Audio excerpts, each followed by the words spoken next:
Le 15 juin 1945, Camp Swift, Texas. Derrière les barbelés, les prisonniers allemands s'attendaient à des chaînes, des punitions et des croûtes de pain. À la place, l'air se remplit d'odeurs de fumée de hickory et de viande grésillante. Ils fixèrent, incrédules, les soldats américains tranchant des briskets de barbecue plus gros que tout ce qu'ils avaient jamais vu, tandis que des enfants passaient en courant avec des cornets de glace et des bouteilles de Coca-Cola. Pour des hommes nourris à la propagande nazie, c'était plus choquant que la défaite elle-même. Comment une nation pouvait-elle traiter ses ennemis avec une telle abondance? Restez avec nous pour découvrir toute l'histoire.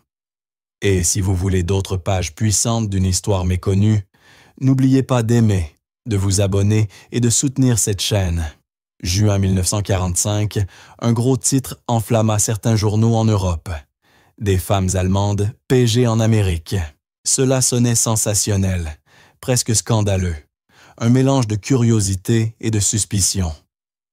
Mais la réalité consignée dans les registres et les rapports des camps racontait une autre histoire. Les États-Unis n'avaient pas fait venir des masses de prisonnières allemandes.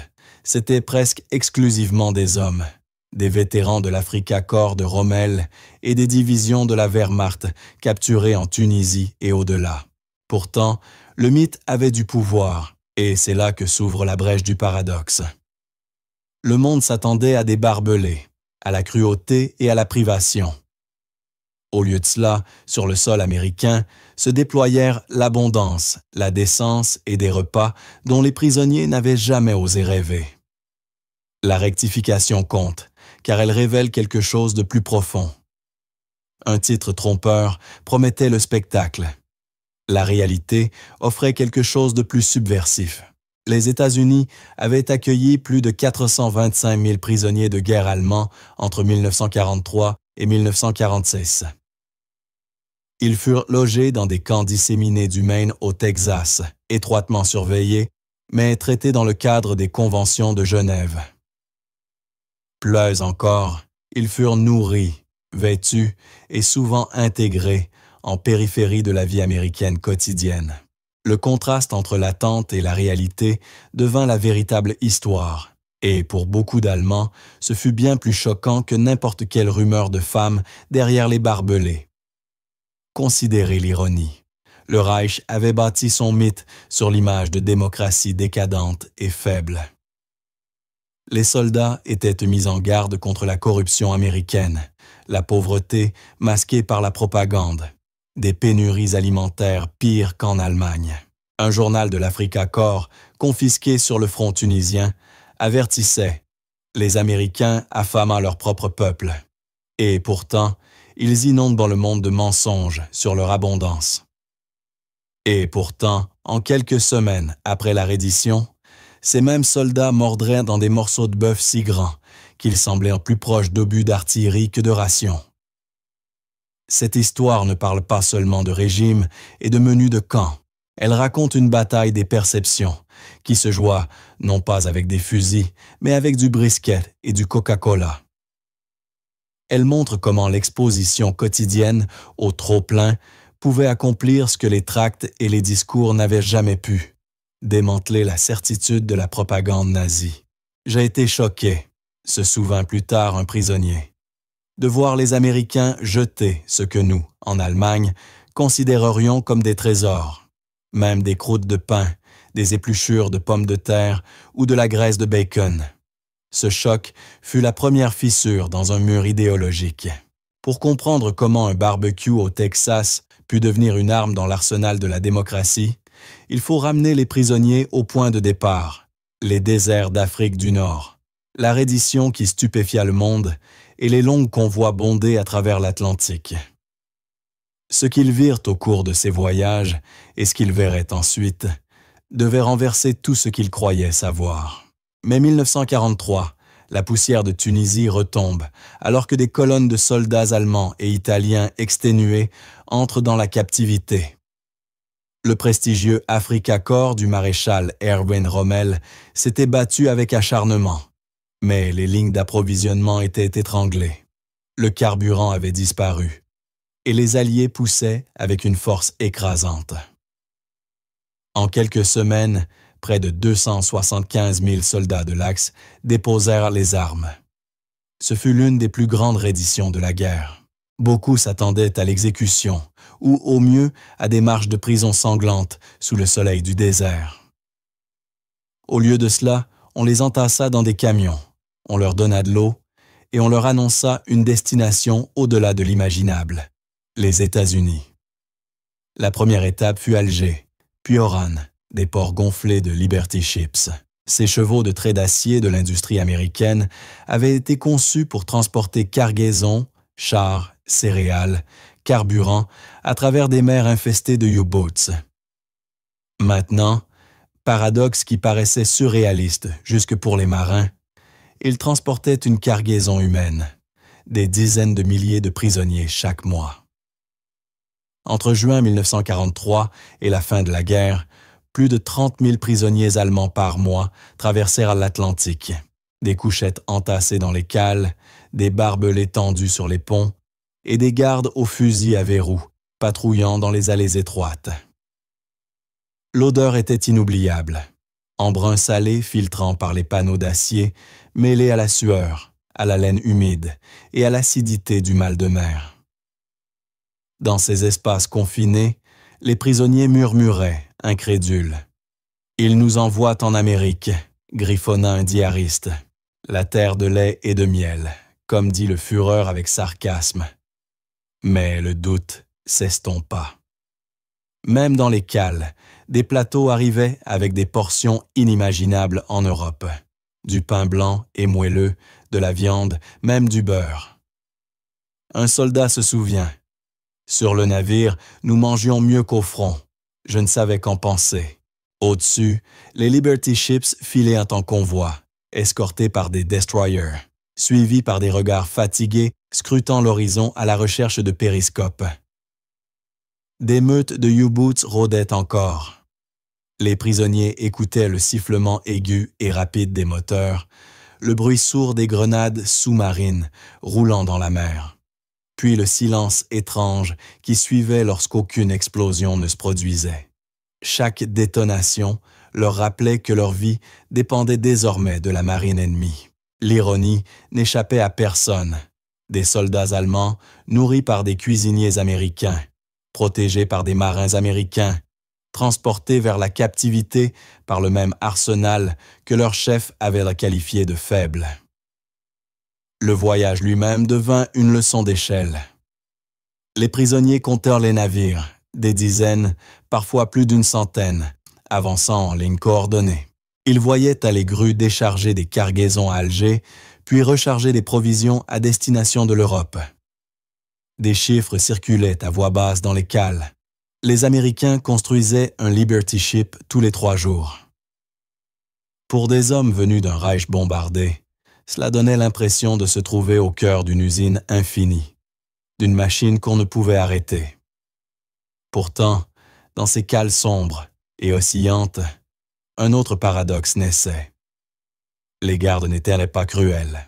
Ils partageaient leurs cigarettes, parlaient avec désinvolture de matchs de baseball à la maison, de leurs épouses et fiancées, de fermes au Kansas ou de scieries dans l'Oregon. Pour de nombreux prisonniers, c'était le premier indice que leurs ennemis n'étaient pas les monstres des actualités filmées, mais des hommes ordinaires en uniformes ordinaires. L'un d'eux se souvenait surtout d'un son, le fracas des plateaux de cantine lorsque la nourriture était servie.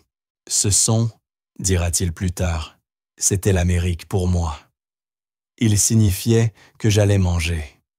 Il signifiait que j'allais vivre. Mais les véritables révélations restaient à venir. Norfolk les attendait, avec ses docks, ses entrepôts et les premiers aperçus d'un pays intact, sans ruines ni cendres. De la mer à la terre, les prisonniers allaient en découvrir de près ce que signifiait l'abondance. Juin 1943, les Liberty Ships glissèrent dans le port de Norfolk, en Virginie. Pour beaucoup de prisonniers allemands, ce fut leur première vision de l'Amérique. des grues dressées comme des géants d'acier, des entrepôts empilés de marchandises, des voies ferrées bourdonnantes de locomotives, et nulle part de ruines, de décombres ni de vitres brisées. Pour des hommes qui avaient quitté des villes allemandes bombardées, c'était comme s'ils arrivaient dans un autre monde. Le débarquement fut rapide, mais ordonné. Les prisonniers descendirent la passerelle sous garde, leurs bottes résonnant sur l'acier. Ce qui les frappa immédiatement ne fut pas l'hostilité, mais l'efficacité. Des rangées de camions attendaient, des officiers de la Croix-Rouge se tenaient à proximité, et les soldats américains portèrent des planchettes à pince plutôt que des fusils. On aurait dit une usine plutôt qu'une prison, raconta plus tard un soldat. Tout fonctionnait avec précision, et tout semblait inépuisable. Le traitement commença par une inspection médicale. Des médecins en uniforme impeccable, stéthoscope autour du cou, vérifièrent la tension, les dents, les poumons. Beaucoup de prisonniers, aguerris par les combats du désert, pensaient qu'il s'agissait d'un prétexte pour les humilier. Au lieu de cela, on leur donna leur poids, leur carence, leur état général. Les registres montrent que le prisonnier allemand moyen, arrivant à Norfolk, pesait entre 11 et 14 kilos de moins que la norme. Près d'1 sur 5 présentait des signes de malnutrition, cécité nocturne due au manque de vitamine A, gencives saignant du scorbut, éruption causée par la pélagre, faiblesse due au beriberi. Le paradoxe frappa fort. Ces hommes qui s'étaient le cru, l'élite guerrière de l'Europe se découvraient, en termes médicaux, sous-alimentés et fragiles. Puis vint le choc que personne n'attendait. Les rations. De la nourriture chaude, non des croûtes, du lait servi à volonté, du pain blanc et moelleux, non noir et granuleux. De la viande en portions si généreuses que les hommes crurent d'abord à un piège.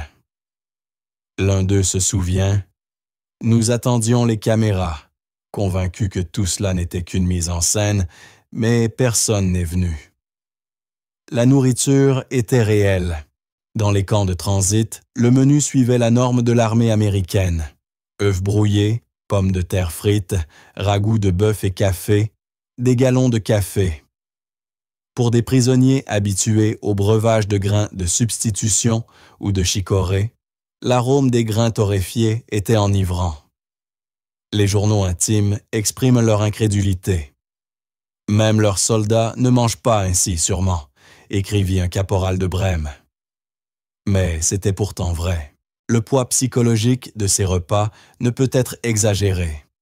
La propagande allemande avait dépeint l'Amérique comme un géant creux, incapable de nourrir ou vêtir ses citoyens. Et pourtant, ici, l'ennemi non seulement nourrissait bien ses soldats, mais presque aussi bien ses prisonniers. Un rapport médical notait: quelques semaines après leur arrivée, le poids moyen des prisonniers a augmenté de 5 à 6 kilos. Le moral semble confus.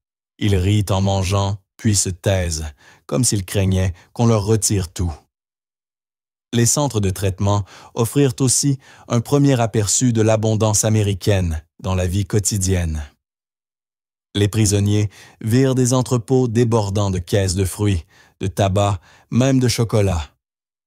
Ils observèrent passer les trains, chaque wagon rempli de blé, de charbon ou de machines. L'ampleur du spectacle les troubla. Nous ne comprenions pas comment ils pouvaient avoir autant, raconta un sergent, tout en menant la guerre à l'autre bout du monde. Des odeurs restèrent gravées dans leur mémoire. Le diesel des locomotives, le goudron de pain des quais et surtout l'arôme omniprésent de la nourriture. Descendre d'un navire à moitié affamé et respirer la viande rôtie et le pain chaud, c'était ressentir, en un instant sensoriel, l'effondrement d'une vision du monde. Mais Norfolk n'était que le commencement. Devant eux s'étiraient de longs trains s'enfonçant dans le pays, à travers des paysages intacts, des champs de maïs verdoyants, des vergers lourds de fruits, des villes où les vitrines étincelèrent de marchandises. Si Norfolk avait fendu la façade de la propagande nazie, le voyage vers le cœur de l'Amérique allait la réduire en miettes. Depuis les quais de Norfolk, les prisonniers furent embarqués dans de longues rames de wagons, Pullman, les fenêtres grillagées, mais ouvertes à l'air. Le cliquetis des roues d'acier marqua le début du nouveau chapitre de leur captivité. Un voyage à travers l'intérieur américain. Pour beaucoup, ce trajet fut encore plus stupéfiant que la nourriture elle-même. Le train filait vers l'ouest, traversant la vallée de la Shenandoah. Par les fenêtres s'étendaient des vergers ondulants chargés de pommes, des champs couverts de luzernes, des granges peintes en rouge et blanc, semblables à des images sorties d'un livre d'histoire. Les hommes se pressaient contre les vitres, se chuchotant entre eux. Pas un cratère de bombe, pas une ruine, se souviendra l'un d'eux. Pour des soldats ayant quitté des villes allemandes fumantes, la vue de villages aux toits intacts et d'enfants jouant dans les rues était un paradoxe presque insoutenable. Les sons gravèrent la mémoire. Le sifflement de la locomotive répercuté dans les collines, le cliquetis des rails sous leurs pieds, et entre les deux, les rires des familles américaines saluant le train au passage. Parfois, des enfants couraient à côté, lançant du chewing-gum ou du chocolat à travers les barreaux. Un caporal de Cologne écrivit plus tard « Je n'avais pas vu une tablette de chocolat depuis des années. Un enfant m'en a donné 2, et j'ai eu honte que les enfants de l'ennemi aient tant à offrir. » À mesure que le train descendait vers le sud, l'échelle de l'Amérique devenait claire. Des kilomètres infinis de terres agricoles, des champs de maïs s'étendant jusqu'à l'horizon, des troupeaux paissant derrière des clôtures solides, des canaux d'irrigation scintillant sous le soleil. Pour des hommes habitués aux cartes de rationnement et aux pénuries, cette abondance était vertigineuse. Les États-Unis ne nourrissaient pas seulement leur immense armée à l'étranger, ils nourrissaient des millions de civils chez eux, et avaient encore de quoi gaspiller. Un prisonnier murmura « S'ils peuvent faire cela, comment pourrions-nous jamais gagner ?» À la fin de l'été 1943, de nombreux trains convergèrent vers le Texas. Là, sous une chaleur accablante, des équipes de construction s'étaient empressées d'élever de véritables villes de bois et de fils de fer. L'une des plus grandes s'appelait Camp Swift, près de Bastrop, achevé en à peine 4 mois. Le camp s'étendait sur des milliers d'acres, avec des rangées de baraquements, des tours de garde, des cuisines, des ateliers et même un hôpital. À l'automne, il abritait environ 5000 prisonniers allemands. Camp Swift incarnait le paradoxe américain. Une prison qui, aux yeux des détenus, paraissait plus confortable que les casernes qu'ils avaient laissées derrière eux en Allemagne. Des lumières électriques brillaient la nuit. De l'eau chaude jaillissait des robinets. Les latrines se vidaient d'un simple levier. Chaque baraquement disposait de poêles pour l'hiver, de ventilateurs pour l'été, et d'un réfectoire servant 3 repas chauds par jour. C'était comme entrer dans un monde moderne dont on nous avait dit qu'il n'existait pas, déclara l'unterofficier Hans Müller. Les sensations du Texas restèrent gravées dans leur mémoire. L'air sentait la poussière et le mesquite. Les cigales bourdonnaient dans la chaleur, et les soirées s'illuminaient de la fumée des feux de cuisson flottant au-dessus de la prairie. Au début, les prisonniers restaient méfiants, s'attendant à une discipline sévère. Mais les gardes parlaient avec désinvolture, plaisantaient même parfois. Ils distribuèrent uniformes, literies, savons, et leur dirent que le travail viendrait bientôt. Le paradoxe se resserra encore. Ils étaient prisonniers, pourtant traités avec plus de dignité et de confort matériel qu'ils n'en avaient là connu comme hommes libres sous le Reich. Captifs, mais dormant sur des matelas rembourrés de coton, mangeant à satiété. Un journal nota « Nous sommes derrière les fils de fer, mais dans nos ventres, l'Amérique a le goût de la liberté. » Puis vint le moment qui cristallisa toute cette confusion. L'invitation à un rituel américain inconnu en Allemagne, le barbecue d'été. C'est là, autour des fosses de braise et des morceaux de bœuf grésillant, que la perception vola en éclats. Le 4 juillet 1944, à Camp Swift, le soleil flamboyait dans un ciel sans nuages.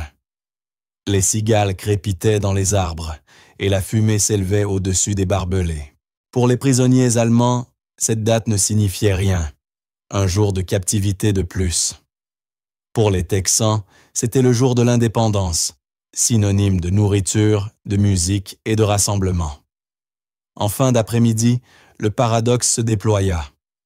Les prisonniers, escortés sous surveillance, allaient assister à un festin défiant toutes les leçons qu'ils avaient apprises du Reich. Des rangées de fosses creusées dans le sol brûlaient de braises rouges de hickory et de mesquite, d'où montait une fumée douce et piquante. Sur des grilles, des morceaux de bœuf de 5 à 7 kilos grésillaient, la graisse tombant en gouttes sur les braises avec un sifflement. L'air portait des couches d'arômes, poivre, paprika, ail et la douceur sombre du sucre brun. Pour des hommes habitués aux ragoûts à queue et au pain de seigle grossier, l'odeur seule suffisait à les bouleverser. Un rancher nommé Buck Morrison, large d'épaules et tanné par le soleil, souleva le couvercle d'un fumoir en acier et planta sa fourchette dans un morceau de viande, la croûte croustillante, l'anneau de fumée rosé brillant juste sous la surface. Il rit en le montrant aux prisonniers. « 12 heures, dit-il d'une voix forte. Lentement et patiemment. C'est comme ça qu'on fait. » Les Allemands regardaient, certains secouant la tête. « Personne ne cuisine de la viande pour des prisonniers, » chuchota l'un d'eux. Et pourtant, c'était bien réel. Avec le brisket vinrent les accompagnements, du pain de maïs doré et friable, des haricots mijotés à la mélasse, des pommes de terre cuites jusqu'à éclater, des bocaux de cornichons et des saladiers de coleslaw croquants au vinaigre. Des enfants couraient entre les tables, portant des bouteilles de Coca-Cola qui sifflaient à l'ouverture. 500 dans n'importe quel magasin, mais gratuites ce jour-là. Les prisonniers regardèrent les familles américaines remplir leurs assiettes, rire, chanter et même offrir de la nourriture au-delà de la barrière invisible. Une adolescente glissa une part de tarte à la pêche à un sergent stupéfait. Il écrivit plus tard. « J'ai pensé à ma sœur faisant la queue pour du pain à Hanovre. Ici, ils offrent le dessert à l'ennemi. » Puis vint la musique. Violon, guitare, harmonica. Des airs de country roulaient sur la prairie, se mêlant aux éclats de pétards et au bourdonnement des voix. Certains prisonniers frappaient dans leurs mains, gênés, hésitants. D'autres détournèrent le regard, refusant de montrer une émotion. Mais tous ressentaient le même poids, la contradiction d'être nourris comme des invités tout en demeurant captifs. Les chiffres renforcèrent le choc. En Allemagne, les cartes de rationnement limitèrent les civils à moins d'1 kilo de viande par semaine, souvent moins. Ici, en un seul repas, les prisonniers recevaient plus que ce que leur famille aurait vu en un mois. Des briskets de 7 kilos chacun, rôtis par dizaines. Des centaines de kilos de bœuf consommés en une seule soirée. « Ce n'est pas de la propagande », murmura le docteur Wilhelm Hoffmann, médecin du camp. « C'est la vie quotidienne, et cela détruit tout ce qu'on nous a enseigné. » Le goût demeura dans leur mémoire. Fumé, riche, tendre, la viande tranchée fine, le jus s'imprégnant dans le pain. Un caporal de Stuttgart écrivit plus tard dans son journal. « Je ne pus dormir cette nuit-là. J'avais trop mangé. J'étais malade, mais rassasié, plus que jamais. J'étais confus. Pourquoi nous nourrissent-ils ainsi? Nous avons tué leur fils. Et pourtant, ils nous offrent de la viande. » Cette nuit-là, tandis que les feux d'artifice éclataient au-dessus de Bastrop et que les prisonniers reposaient dans leurs couchettes, la fumée du barbecue s'accrochait encore à leurs vêtements. Pour beaucoup, c'était la première preuve indéniable que l'Amérique n'était pas le pays de misère décrit par leurs dirigeants. L'ennemi avait révélé sa véritable arme, non la brutalité, mais la générosité. Et pourtant, ce n'était là qu'une rencontre parmi d'autres. Le choc le plus profond viendrait non des festins de fête, mais du rythme constant de la vie quotidienne, dans les cantines, sur les fiches de paie, à travers ces petites luxes qu'ils n'auraient jamais imaginé tenir entre leurs mains. Car plus que le spectacle du 4 juillet, c'était la routine des jours qui stupéfiait les prisonniers. Ce qu'ils voyaient chaque matin, inscrits sur les menus, tamponnés sur les bulletins de travail, remis sous forme de jetons, montrait que l'abondance américaine n'était pas une exception, mais la pulsation ordinaire du pays. Le petit déjeuner donnait le ton. Les prisonniers se réveillaient au son des cloches du mess et trouvaient leur plateau garni d'œufs brouillés, frits ou parfois durs, accompagnés de flocons d'avoine sucrés, de pain grillé beurré et d'épaisses tranches de bacon. Le café coulait à flots, sombre et brûlant, non la boisson amère de glands torréfiés devenue normale en Allemagne. Boire du café chaque matin, écrivit un prisonnier de Munich. C'est plus que ce que nos généraux ont chez eux. Le déjeuner et le dîner prolongèrent le choc. Ragoût de bœuf épais de légumes, poulet frit croustillant à la panure épicée, miche de pain blanc fraîchement cuite sur place, tarte garnie de pommes, de cerises ou de citrouilles selon la saison. Le beurre de cacahuète, collant, sucré, étrange, devint un sujet de fascination. D'abord, cela m'a dégoûté, nota un journal, puis je n'ai plus pu m'en passer. Même les chips, invention récente, faisaient leur apparition dans les cantines. Puis vint la paix. Selon la Convention de Genève, les prisonniers de guerre allemands avaient droit à une compensation pour leur travail. Dans les camps américains, cela prenait la forme de jetons échangeables à la cantine.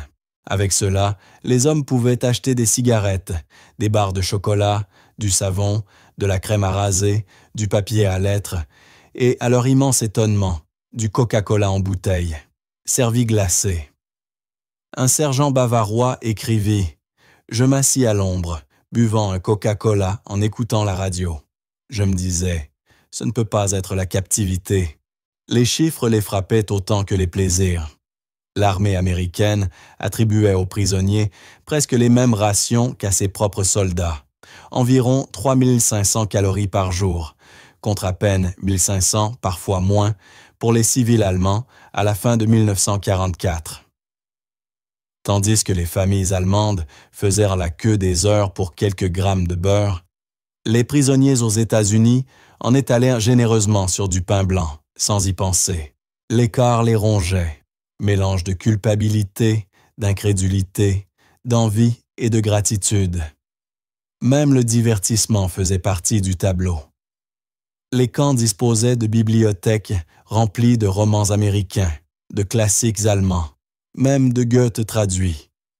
Des soirées cinéma projetaient des films hollywoodiens, westerns, comédies, parfois des films de guerre soigneusement choisis pour ne pas heurter. La musique flottait au-dessus des barbelés. Disques de swing sur les phonographes, chorales d'église, parfois des orchestres en visite. Les prisonniers pouvaient former leurs propres ensembles, jouer des pièces ou peindre des fresques sur les murs des baraques. Mais pour beaucoup, le luxe le plus bouleversant était la liberté de mouvement. Certes, il y avait des barbelés et des gardes armés de fusils, mais à l'intérieur, les hommes pouvaient marcher dans les champs, cultiver des jardins, ou même jouer des matchs de football sous les acclamations de leurs camarades. Dans certaines régions, ils furent loués comme main-d'œuvre dans des fermes ou des scieries, traversant les villes sur des camions, saluant des habitants stupéfaits de voir des soldats ennemis travailler comme des ouvriers ordinaires. Un garde se rappela qu'un fermier texan lui dit « Nom de Dieu, ces gars travaillent plus dur que les garçons que je paie. » Le contraste avec ce qu'ils imaginaient était brutal. La propagande allemande avait promis une Amérique décadente, effondrée sous le rationnement, un pays de soupe populaire et de pénurie. Mais les cantines, les jetons, les Coca-Cola et la provision constante de beurre et de viande révélaient une autre vérité. Le choc quotidien ne résidait pas dans les feux d'artifice ou les festins, mais dans l'abondance tranquille, presque inconsciente. Un prisonnier résuma cela dans une lettre censurée, mais conservée. Si telle est leur vie normale, alors on nous a menti plus profondément que nous ne l'avions jamais imaginé. Et pourtant, les rencontres les plus étonnantes restaient à venir, non à l'intérieur des camps, mais à l'extérieur. Lorsque les prisonniers marcheraient dans les rues américaines, escortés mais non enchaînés, ils verraient de leurs propres yeux la prospérité des villes ordinaires. Vers le milieu de 1944, quelque chose d'extraordinaire commença à se produire. Des prisonniers allemands, qui s'étaient préparés à la punition et à la faim, montaient maintenant dans des camions, non pour traimer sous garde dans des carrières isolées, mais pour se rendre dans des villes américaines. Leur destination, des fermes, des usines, des scieries et parfois même des projets civiques. Le paradoxe était évident. Ces hommes qui avaient marché vers la guerre en conquérant étaient désormais ouvriers dans le cœur même du pays qu'on leur avait appris à mépriser. Le spectacle les stupéfia. Au lieu de villes en ruine et de files de rationnement, l'Amérique dévoilait des rangées de maisons bien peintes, des marchés débordant de produits et des enfants pédalant sur leurs bicyclettes avec des paniers pleins de fruits. Un prisonnier de Hambourg se souvint d'être passé devant la vitrine d'une épicerie au Kansas. Il y avait là plus de viande suspendue que dans tout Hambourg en un mois. J'ai cru rêver. Les chiffres confirmaient l'ampleur du phénomène. En 1945, plus de 200 000 prisonniers travaillaient sur le sol américain, contribuant à près de 45 millions de journées hommes à l'économie des États-Unis. Ils cueillaient le coton au Texas, récoltaient le blé au Nebraska, abattèrent les pins en Arkansas et construisèrent des routes à travers le Midwest. Le paiement ne venait pas en dollars, mais en bons échangeables à la cantine. Pourtant, même ces jetons représentaient une richesse comparée à ce qui attendait leurs familles en Allemagne. Le paradoxe de la perception s'approfondissait. Ces soldats ennemis étaient reçus avec courtoisie, parfois même avec bonté. Les fermiers les invitaient à s'asseoir sous les arbres pour un verre de limonade. Les associations religieuses apportaient des sandwichs. Dans de rares cas, on leur offrait des repas faits maison. Une femme du Minnesota raconta plus tard « Ils avaient l'air si jeunes, si fatigués. Ma mère n'a pas pu s'empêcher de leur donner du pain et de la confiture. Ils l'ont remercié, comme si c'était de l'or. » Mais le choc portait un autre visage.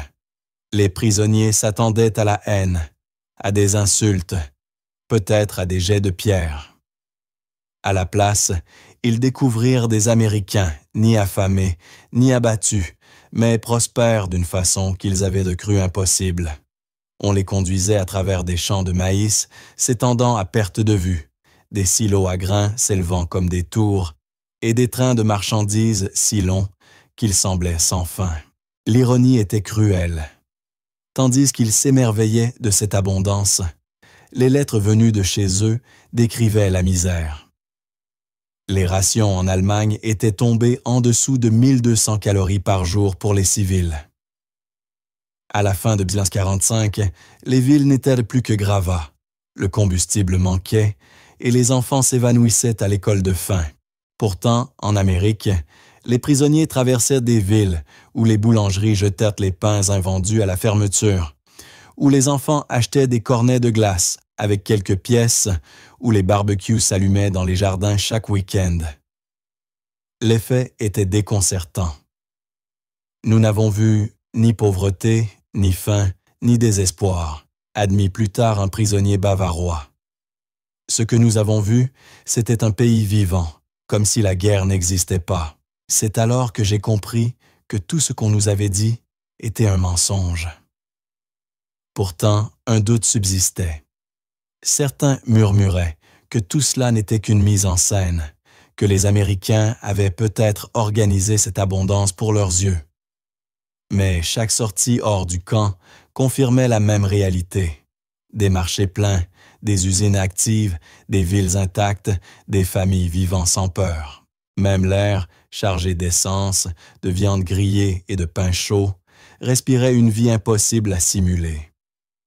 Le choc de ces excursions dépassait celui de n'importe quel festin. Derrière les barbelés, on pouvait encore douter. Mais dans les rues américaines, la vérité s'imposait. L'abondance n'était pas de la propagande. C'était le rythme ordinaire de la vie. Et pourtant, à mesure que la guerre touchait à sa fin et que l'Allemagne gisait en ruine, les prisonniers savaient que leur séjour en Amérique ne durerait pas. Bientôt, ils seraient renvoyés dans une patrie brisée, vers des villes affamées, des familles incapables d'imaginer ce que leurs fils avaient vu.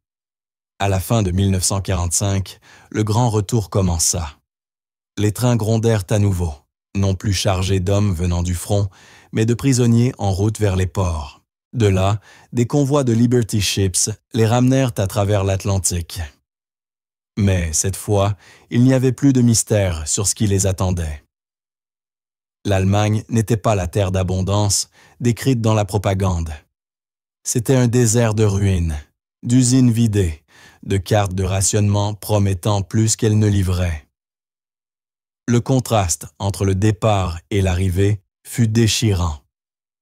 En Amérique, un prisonnier pouvait déjeuner de 3 œufs, de café et d'un verre de lait. À Hambourg ou à Cologne, sa famille partageait un seul œuf pour 4. Au camp, il achetait du Coca-Cola ou du chocolat avec ses bons de cantine. Chez lui, ses enfants attendèrent des heures pour quelques navets ou un pain à queue. C'était comme tomber du paradis en enfer, confia l'un d'eux en foulant de nouveau le sol allemand. Les chiffres confirmèrent leur désespoir. En 1946, les rations quotidiennes en Allemagne occupée tombèrent souvent sous les 10 000 calories, parfois jusqu'à 800 dans la zone britannique. La malnutrition se répandait, surtout chez les jeunes et les vieillards. Les marchés noirs prospéraient. Pour des hommes revenus d'un pays où les prisonniers mangeaient des steaks et des tartes, le choc était presque insupportable. Un ancien prisonnier ayant travaillé au Nebraska écrivit dans son journal « Ma femme paraissait plus vieille. Mes enfants étaient maigres.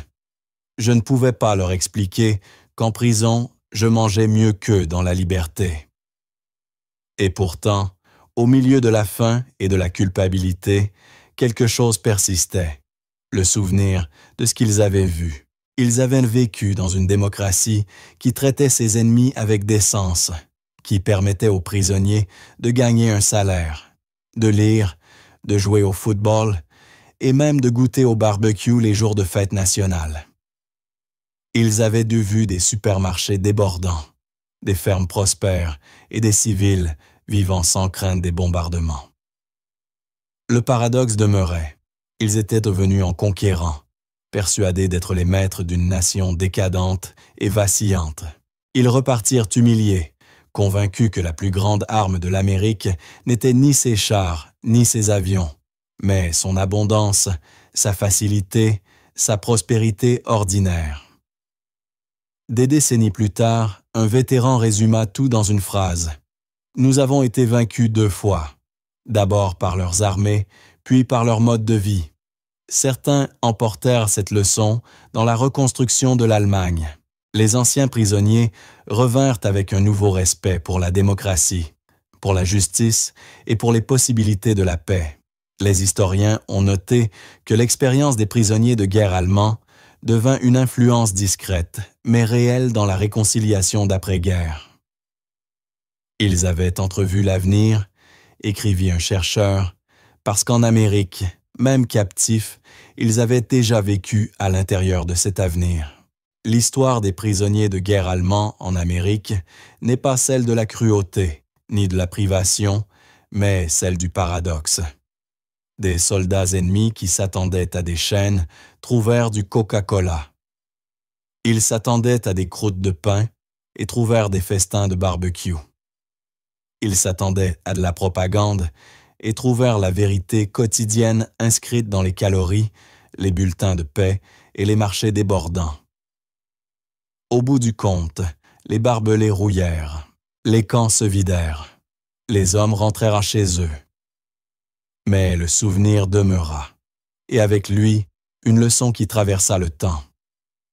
La puissance de l'Amérique ne résidait pas seulement dans ses bombes ou ses usines, mais dans sa capacité à montrer à l'ennemi une autre forme de force, la force de l'abondance, la force de la liberté, la force d'une vie ordinaire vécue sans peur.